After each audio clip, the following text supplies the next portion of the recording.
కుల్ the legacy of రైసింగ్స్ ఇది ఒక Bollywood web series. ఇది ప్రెసెంట్ మనకి జియో హాట్‌స్టార్‌లో అయితే తెలుగులో కూడా స్ట్రీమ్ అవుతుంది. ఇంకా రన్ టైమ్ వచ్చి టోటల్‌గా 8 ఎపిసోడ్స్ ఉన్నాయి. ఈచ్ 30 నుంచి 40 మినిట్స్ అయితే ఉంది. డ్రామా థ్రిల్లర్ జానర్‌లో అయితే ఉంటుంది. ఇంకా ఈ సిరీస్‌లో అడల్ట్ కంటెంట్ లేదు. అందరూ కలిసి కూడా చూడొచ్చు.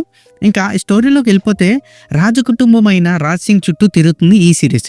సో రాజ్ చంద్ర ప్రతాప్ రాజ్ సింగ్ తన 60th బర్త్డే రోజు అనుకోకుండా చనిపోతారు.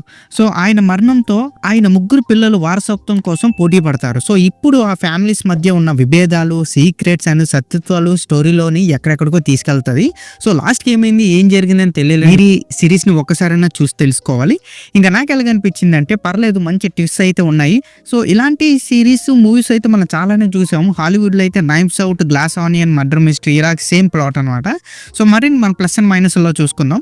ఇంకా మన ప్లస్ పాయింట్ చూసుకుంటే పెర్ఫార్మెన్స్. ఇంద్రాణి క్యారెక్టర్ లో నిమ్రత్ కౌర్ పవర్ఫుల్ పెర్ఫార్మెన్స్ అయితే ఇచ్చారు. ఆమె క్యారెక్టర్ డెప్త్, సైలెన్స్ లోని ఉన్న స్ట్రెంత్ అయితే బాగా చూపించారు. ఇంకా నెక్స్ట్ వచ్చి విజువల్ ప్రెజెంటేషన్. బిల్క్నేర్ రాజభవనం యొక్క గ్రాండియర్ లుక్ అండ్ అట్మాస్ఫియర్ అయితే బాగానే చూపించారు. మంచి కెమెరా వర్క్ అండ్ లైటింగ్ నుంచి మంచి రాయల్ ఎక్స్పీరియన్స్ అయితే ఇచ్చాయి. ఇక నెక్స్ట్ వచ్చి స్టోరీలో ఉన్న ట్విస్ట్. కథలోని చాలా అన్ప్రిడిక్టబుల్ ట్విస్ట్ అయితే ఉన్నాయి. ఇవి వ్యూయర్స్ అయితే కొంచెం క్యూరియస్ గా అయితే ఉంచుతాయి.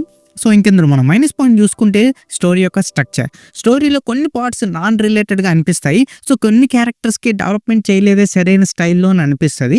ఇంకా నెక్స్ట్ వచ్చేసి క్యారెక్టర్ డెవలప్మెంట్. ఇందాక చెప్పినట్టే కొన్ని క్యారెక్టర్ పూర్తిగా డెవలప్ చేయలేదు. వాటి వల్ల ఆ క్యారెక్టర్స్కి ఉన్న ఇంపార్టెన్స్ అయితే చాలా అంటే చాలా తగ్గిపోయింది. ఇంకా నెక్స్ట్ వచ్చి స్క్రిప్ట్ ఎర్రర్స్. స్టోరీలో కొన్ని సీన్స్ అయితే కాంప్లెక్సిటీతో ఉంటాయి అనమాట. అండ్ స్క్రిప్ట్ ఎర్రర్స్ చాలా మందికి అర్థం కావు. ఇదైతే ఎంటైర్ స్టోరీ మీద అయితే ఎఫర్ట్ పడుతుంది. ఇంకా ఓవరాల్గా చెప్పాలంటే కుల్ ద లీగసీ ఆఫ్ రైసింగ్స్ ఒక రాజ కుటుంబం మీద తిరిగే డ్రామా. సో ఇందులో కొన్ని మైనస్లు ప్లస్లు ఉన్న కొన్ని మంచి ట్విస్ట్ అయితే ఉన్నాయి. సో ఇంట్రెస్టింగ్ గానే ఉంటుంది. మీకు ఇలాంటి జానర్లో సిరీస్ గా నచ్చితే మీరు ఒకసారి ట్రై చేయొచ్చు. రిమైనింగ్ పీపుల్ ఇంత టైం వేస్ట్ చేయక్కర్లేదు అని అనిపిస్తుంది. ఈ సిరీస్ నా రేటింగ్ వచ్చి నేను 2.5/5 అయితే ఇస్తాను. సో ఇక్కడితో video to my channel Venky workers. పక్కనే ఉన్న బెల్ ఐకాన్ని ఆన్లో ఉంచుకోండి. అప్పుడే నేను చేసిన ప్రతి వీడియో నోటిఫికేషన్ మీకు వస్తుంది. And don't forget to like and share the video. That's it. This is Venky Vocal signing out. Keep watching movies. Love you. Tata. Bye bye.